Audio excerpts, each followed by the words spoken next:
आकाशवाणी से पेश है खबरनामा।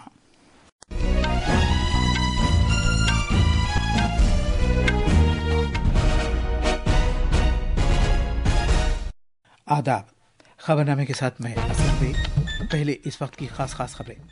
वजीर आज़म नरेंद्र मोदी ने कहा है कि भारत माहौलियात और तफवीज़ इख्तियारात के फैशन के तस्वुर में क़ायद बन सकता है। दिल्ली एनसीआर में आज सुबह 4 शिद्दत का ज़लज़ला आया। शिमाली भारत के बहुत से हिस्सों में ज़बरदस्त झटके महसूस किए गए। कतर के अमीर शेख तमीम बिन हमद अस्सानी आज से भारत का 2 रोज़ा सरकारी दौरा शुरू करेंगे। इसराइल के वज़ीर आज़म बेंजामिन नेतन्याहू ने कहा है कि वो गजा की आबादी को वहां से हटाने और इसकी बाज़ाबातकारी के ट्रंप के मंसूबे पर काम कर रहे हैं। और वडोदरा में खवातीन की प्रीमियर लीग में गुजरात जायंट्स ने यूपी वॉरियर्स को 6 विकेट से हराया।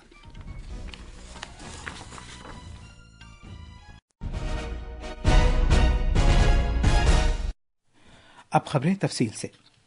वज़ीर आज़म नरेंद्र मोदी ने कहा है कि दुनिया माहौलियात और तफवीज़ इख्तियारात के लिए फैशन के तस्वुर को अपना रही है और भारत इस सिलसिले में कायदाना किरदार अदा कर सकता है। उन्होंने इशारा दिया कि तसलसल कपड़ों की भारतीय सनत का हमेशा एक लाजमी हिस्सा रहा है। उन्होंने इस सिलसिले में खादी, कबायली कपड़े और मलबूसात और कुदरती रंगों के इस्तेमाल की मिसाल दी। कल शाम नई दिल्ली में भारत मंडपम में भारत टेक्स 2025 में इज्तिमा से खिताब करते हुए वज़ीर आज़म ने कहा कि भारत की रवायती मुस्तहकम तकनीक जदीद तरीन टेक्नोलॉजीज की वजह से फरोग पा रही है, जिससे कारीगरों, बुनकरों और इस सनत से वाबस्ता लाखों खवातीन को फायदा हो रहा है। आज पूरी दुनिया सस्टेनेबल लाइफस्टाइल के महत्व को समझ रही है। फैशन वर्ल्ड भी इसके प्रभाव से अछूता नहीं है। आज दुनिया फैशन और एनवायरनमेंट और फैशन फॉर एम्पावरमेंट के लिए इस विजन को अपना रही है। इस संबंध में भारत दुनिया को रास्ता दिखा रहा है। सस्टेनेबिलिटी हमेशा से भारतीय टेक्सटाइल की परंपरा का अभिन्न हिस्सा रहा है। हमारी khadi, tribal textiles, natural dyes का उपयोग, ये सभी सस्टेनेबल लाइफस्टाइल के ही उदाहरण हैं। वज़ीर आज़म ने कहा कि हुकूमत का मकसद कपड़े की बरामदात को 2030 तक 9 लाख करोड़ रुपए तक पहुंचाना है, जबकि ये फिलहाल 3 लाख करोड़ रुपए है। आज हम दुनिया के 6ठे सबसे बड़े टेक्सटाइल और एपरल्स एक्सपोर्टर है। हमारा टेक्सटाइल निर्यात 3 लाख करोड़ रुपए तक पहुंच चुका है। अब हमारा लक्ष्य है 2030 तक हम इसे 9 लाख करोड़ रुपए तक लेकर जाएंगे। लेकिन आज जो मैंने वहां जो मिजाज देखा है, तो मुझे लगता है कि शायद आप ये मेरा आंकड़ा गलत सिद्ध कर देंगे और 2030 के पहले ही काम पूरा कर देंगे। वज़ीर आज़म ने कहा कि भारत आला दर्जे के कार्बन फाइबर की समत पेशकदमी कर रहा है। वज़ीर आज़म ने यह भी कहा कि हुकूमत कपड़े की सनत के शोबे के लिए लोगों को हुनरमंद बनाने पर काम कर रही है। भारत टेक्स 2025 एक आलमी बड़ी तकरीब है जो 14 से 17 फरवरी तक मुनक़िद की जा रही है। अमेरिका से वहां गैर कानूनी तौर पर जा बसने वाले लोगों को लेकर एक और परवाज कल रात अमृतसर के श्री गुरु रामदास जी बैनुल-अक़वामी हवाई अड्डे पर पहुंची। इस परवाज से जो लोग वापस आए हैं उनकी तादाद 112 है। ये इस तरह की तीसरी और 24 घंटे के अंदर दूसरी परवाज है जो अमेरिका से वापस भेजे गए उन भारतीयों को लेकर आई है जो गैर कानूनी तरीके से या ट्रैवल एजेंट्स की तरफ से इन लोगों को कानूनी तौर पर अमेरिका भेजने का बहाना बनाकर धोखा दिए जाने की वजह से अमेरिका में दाखिल हो गए थे। अमृतसर की डिप्टी कमिश्नर साक्षी साहनी ने मीडिया को बताया कि इस सिलसिले में सभी जरूरी इंतजामात कर लिए गए हैं, जिसमें उनकी महफूज वापसी के इंतजामात भी शामिल हैं। 112 लोग आए हैं इस फ्लाइट में। अभी सबकी इमिग्रेशन चल रही है। जो भी उनकी रिक्वायरमेंट्स थी, फूड की थी, सारा कुछ हमने प्रोवाइड किया हुआ है। उनका प्रबंध हुआ हुआ है। घर जाने का भी उनका आगे का प्रबंध हुआ पड़ा है। इसके साथ ही अमेरिका की तरफ से वापस भेजे गए इन भारतीयों की तादाद 300 से ज्यादा हो गई है। नई दिल्ली और शिमाली भारत के बहुत से हिस्सों में आज सुबह सवेरे जलजले के जबरदस्त झटके महसूस किए गए, जिसकी शिद्दत 4.0 थी। जलजले की पैमाइश करने वाले कौमी सेंटर NCS के मुताबिक जलजले के ये झटके सुबह सवेरे 5:36 पर महसूस किए गए और इसका मरकज दिल्ली के नजदीक 5 किलोमीटर की गहराई में था। NCS نے بتایا کہ جھٹکے دلی، نوئیڈا، اندراپورم اور NCR کے دیگر علاقوں میں محسوس کیے گئے۔ اب تک کسی جانی یا مالی نقصان کی کوئی اطلاع نہیں ہے۔ زلزلے کی پیمائش کرنے والے قومی سینٹر کے ڈائریکٹر اوم پرکاش مشرا نے آکاشوانی کو بتایا کہ زلزلے کا مرکز دھولا کنواں تھا۔ یہ جو جھٹکا ہوا ہے سیلو ڈیپتھ پر ہوا ہے، بہت ہی کم ڈیپتھ پر ہوا ہے۔ جو جھیل جو ہے جو دھولا کنواں کے قریب میں 4.5 کے قریب ہے، اس سے تھوڑا سا زیادہ میگنیچیوڈ ہے سیلو ہونے پر، اس لیے سب کو سیٹنگ جو ہے فیل ہوا ہے۔ یہاں پر کوئی نون فالٹ نہیں ہے جو ارتھکویک جنریٹ کیا ہو، لیکن یہاں پر لینیامنٹس بہت ہیں، ویک زون بہت سے ہیں۔ اچھا ہے کہ یہ ریلیز ہو گیا ہے جس زون میں یہ ہوا ہے، تو یہی ساودھانی لینا ہے کہ یدی کہیں وہ رہ رہے ہیں ان کا اسٹرکچر یدی ویک ہے اور اسکریکڈ ہے، اسے تھوڑا دور رہیں یا اس کو ریپیئر کرائیں، کیونکہ 24 آورس میں ایک چھوٹا جھٹکا آنے کی سمبھاونا رہتی ہے۔ وزیراعظم نریندر مودی نے آج صبح سویرے دلی اور آس پاس کے علاقوں میں زلزلے کے جھٹکے محسوس کیے جانے کے بعد ہر ایک سے اپیل کی ہے کہ وہ پرسکون رہیں اور احتیاطی اقدامات اپنائیں۔ ایک سوشل میڈیا پوسٹ میں جناب مودی نے شہریوں کو خبردار کیا ہے کہ وہ ممکنہ زلزلے کے جھٹکوں کے بعد پوری طرح الرٹ رہیں۔ انہوں نے یقین دلایا کہ حکام صورتحال پر لگاتار پوری نظر رکھے ہوئے ہیں۔ وزیراعظم نریندر مودی نے آج صبح سویرے دلی اور آس پاس کے علاقوں میں زلزلے کے جھٹکے محسوس کیے جانے کے بعد ہر ایک سے اپیل کی ہے کہ وہ پرسکون رہیں۔ دلی پولیس نے بھی لوگوں کے لیے ہیلپ لائن نمبر جاری کیے ہیں تاکہ وہ کسی بھی ہنگامی صورتحال میں رابطہ قائم کر سکے۔ ایک سوشل میڈیا پوسٹ میں دلی پولیس نے شہریوں کو مطلع کیا ہے کہ وہ کسی بھی ہنگامی مدد کے لیے 112 نمبر پر فون کریں۔ آسام کی اسمبلی کا بجٹ اجلاس دیسپور میں اسمبلی کی مستقل عمارت کے بجائے کوکراجھار میں آج شروع ہو رہا ہے، جو 25 مارچ تک جاری رہے گا۔ آسام کے وزیر اعلیٰ ہیمنت بسوا شرما نے کہا ہے کہ ریاستی راجدھانی کے باہر آسام کے پہلے اسمبلی اجلاس کی میزبانی کرنے کے تاریخی فیصلے کی وزیر اعظم نریندر مودی اور وزیر داخلہ امت شاہ کی جانب سے زبردست حمایت کی گئی ہے۔ اوڈیشہ میں وزیر اعلیٰ موہن چرن ماجھی آج اوڈیشہ اسمبلی میں 2025-26 کے مالی سال کے لیے بجٹ پیش کریں گے۔ نائب صدر جمہوریہ جگدیپ دھنکڑ آج پنجاب کے چنڈی گڑھ اور موہالی کے دورے پر رہیں گے۔ اپنے دورے میں وہ موہالی کے زرعی خوراک اور بایو مینوفیکچرنگ کے قومی ادارے NABI میں مہمان خصوصی ہوں گے۔ نائب صدر جمہوریہ سائنسی تعلیم و تحقیق کے بھارتی انسٹیٹیوٹ کے طلباء اور اساتذہ سے بات چیت بھی کریں گے۔ یہ خبرنامہ آکاشوانی سے نشر کیا جا رہا ہے۔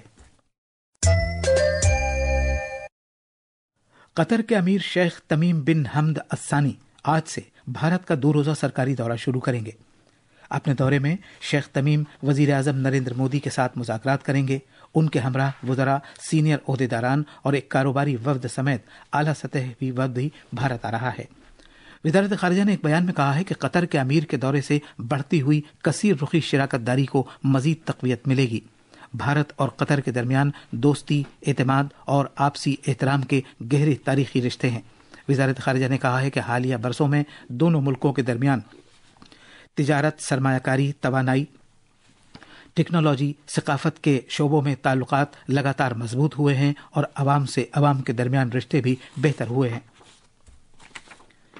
اسرائیل کے وزیر اعظم بنجامن نتن یاہو نے کہا ہے کہ وہ غزہ کی آبادی کو وہاں سے ہٹانے اور ان کی بازآباد کاری کے امریکی صدر ڈونلڈ ٹرمپ کے منصوبے پر کام کر رہے ہیں۔ انہوں نے اسے خطے کے مستقبل کو محفوظ کرنے کا واحد راستہ قرار دیا ہے۔ نتن یاہو نے اس منصوبے کے بارے میں امریکی وزیر خارجہ مارکو روبیو کے ساتھ یروشلم میں بات چیت کی، جنہوں نے کل مشرق وسطیٰ کا دورہ شروع کیا ہے۔ غزہ میں اسرائیل کی جنگ کے مقصد کی توثیق کرتے ہوئے جناب روبیو نے کہا کہ حماس کا پوری طرح خاتمہ کر دیا جانا چاہیے۔ نتن یاہو نے یہ بھی قسم کھائی ہے کہ اگر حماس نے سبھی یرغمالوں کو واپس نہیں کیا تو وہ غزہ میں جہنم کے دروازے کھول دیں گے۔ President Trump and I are working in full cooperation and coordination between us. We have a common strategy, and we can't always share the details of this strategy with the public, including when the gates of hell will be opened, as they surely will if all our hostages are not released until the last one of them. سعودی عرب اور متحدہ عرب امارات کا دورہ کریں گے۔ یہ وہ ملک ہیں جہاں رہنماؤں نے ٹرمپ کی تجویز کی مخالفت کی تھی۔ اس تجویز میں امریکی کنٹرول میں غزہ کی تعمیر نو بھی شامل ہے۔ جنگ بندی کے دوسرے مرحلے پر بات چیت ابھی شروع نہیں ہوئی ہے، جس کے تحت یرغمالوں کی رہائی اور اسرائیلی فوجوں کی واپسی ہونی ہے۔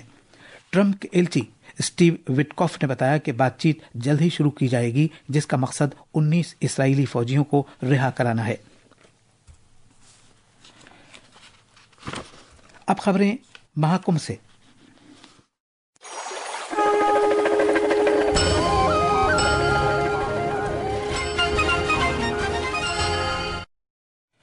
प्रयागराज महाकुंभ में 40,000 मुरब्बा फुट रकबे पर स्वच्छ सुजल गांव उत्तर प्रदेश में हुकूमत की तरफ से किए जाने वाले मुख्तलिफ इक़दामात के तहत रूनुमा होने वाली इनकलाब अंगेज तब्दीली की अक्कासी कर रहा है।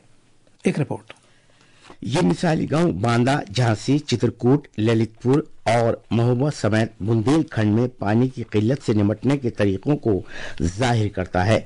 ये गांव पेयजल का समाधान मेरे गांव की नई पहचान के मौजू के तहत तैयार किया गया है और अतिथि देवो भव की देरीन रिवायत का मदर है। यहाँ आने वाले लोगों को जल प्रसाद पेश किया जाता है। हर शाम यहाँ मुख्तलिफ प्रोग्राम और नुमाइशें हो रही हैं और हर रोज गंगा जल आरती हो रही है। गांव में 5 जबानों में मालूमात दस्तयाब हैं। इन जबानों में हिंदी, अंग्रेजी, बंगाली, तेलुगु और मराठी शामिल हैं। स्वच्छ सुजल गांव को नमामि गंगे और देही आबी सप्लाई के महकमों की जानिब से तैयार किया गया है। ये 26 फरवरी तक लोगों के लिए खुला रहेगा। प्रयागराज से आदर्श की रिपोर्ट के साथ खबरनामे के लिए मैं हुसैन अख्तर। पायल कपाडिया की film All We Imagine as Light 78वें बैफ्टा में इनाम हासिल करने में नाकाम रही है। इस फिल्म का मुकाबला ऐसी बेहतरीन फिल्म के जुमरे में था जो अंग्रेजी जबान में न हो। इस जुमरे के तहत फ्रांस की फिल्म एमिलिया पेरिस को अवार्ड से नवाजा गया। ये फिल्म हस्पानवी जबान में है जो फ्रांसीसी मौसीकी पर मबनी जुर्म से मुतालिक ड्रामा है। कपाडिया और भारत के लिए ये तीसरा बड़ा झटका है क्योंकि इस फिल्म को इस साल के शुरू में गोल्डन ग्लोब्स और क्रिटिक्स चॉइस अवार्ड्स भी नहीं मिल सका था। इस सब के बावजूद All We Imagine as Light film को बैनुल-अक़वामी फिल्म सनत तक मकबूलियत हासिल हुई है। ये एक ऐसी भारतीय फिल्म है जिसने 2024 के कांस फिल्म फेस्टिवल में ग्रां प्री अवार्ड हासिल किया था। आकाशवाणी का खबरों का शोबा हिंदी और अंग्रेजी में बराह रास्त नश्र होने वाले अपने phone in programme public speak में आज रात 9:30 बजे दिमाग की नस फटने की रोकथाम और इलाज के मौजू पर एक तफसीली मुज़ाकरा नश्र करेगा। ये मुज़ाकरा एम्स के न्यूरो सर्जरी महकमे के सीनियर प्रोफेसर डॉक्टर पी शरद चंद्र और न्यूरोलॉजी महकमे की additional professor doctor Deepti Vibha के साथ किया जाएगा। भारत के महकमा मौसमियात IMD ने आज ज़ैली, हिमालयाई मगरबी बंगाल और सिक्किम के दूर दराज इलाकों में घना कोहरा छाए रहने की पेशगोई की है। खवातीन प्रीमियर लीग 2025 में कल शाम वडोदरा के कोटाम्बी स्टेडियम में गुजरात जायंट्स ने यूपी वॉरियर्स को 6 विकेट से हरा दिया। गुजरात जायंट्स को जीत के लिए 144 रन का निशाना मिला था। ये थी खबरें। अब अखबारात के आईने के साथ हैं कौनैन। शुक्रिया असलम। कौमी राजधानी से शाये होने वाले आज के बेशतर उर्दू अखबारात की शय सुर्खियाँ एक दूसरे से मुख्तलिफ हैं। वज़ीर आज़म नरेंद्र मोदी ने टेक्सटाइल की बरामदात 2030 तक 9 लाख करोड़ रुपए तक पहुंचाने का मकसद तय किया है। इस खबर को रोजनामा प्रताप ने अहमियत के साथ शाये किया है। रोजनामा राष्ट्रीय सहारा ने वज़ीर आज़म नरेंद्र मोदी की सदर जमहूरिया द्रौपदी मुर्मू से मुलाकात की खबर को अपने कौमी खबरों के सफ़े पर शाये किया है। लोकसभा स्पीकर ओम बिरला के अपने अहले खाना के साथ महाकुंभ में डुबकी लगाने की खबर को भी अखबार ने अहमियत के साथ शाये किया है। ट्रंप ने बांग्लादेश को दिया झटका, 29 मिलियन अमरीकी डॉलर की इमदाद रोक दी। इस खबर को रोजनामा प्रताप ने अपने सफ़े अव्वल पर शाये किया है। और आखिर में खास खबरें एक बार फिर। वज़ीर आज़म नरेंद्र मोदी ने कहा है कि भारत माहौलियात और तफवीज़ इख्तियारात के फैशन के तस्वुर में क़ायद बन सकता है। दिल्ली NCR में आज सुबह 4 शिद्दत का ज़लज़ला आया। शिमाली भारत के बहुत से हिस्सों में ज़बरदस्त झटके महसूस किए गए। कतर के अमीर शेख तमीम बिन हमद अस्सानी आज से भारत का 2 रोज़ा सरकारी दौरा शुरू करेंगे। इसराइल के वज़ीर आज़म बेंजामिन नेतन्याहू ने कहा है कि वो गजा की आबादी को वहां से हटाने और इसकी बाज़ाबातकारी के ट्रंप के मंसूबे पर काम कर रहे हैं। और वडोदरा में खवातीन की प्रीमियर लीग में गुजरात जायंट्स ने यूपी वॉरियर्स को 6 विकेट से हराया। इसी के साथ ये खबरनामा खत्म हुआ।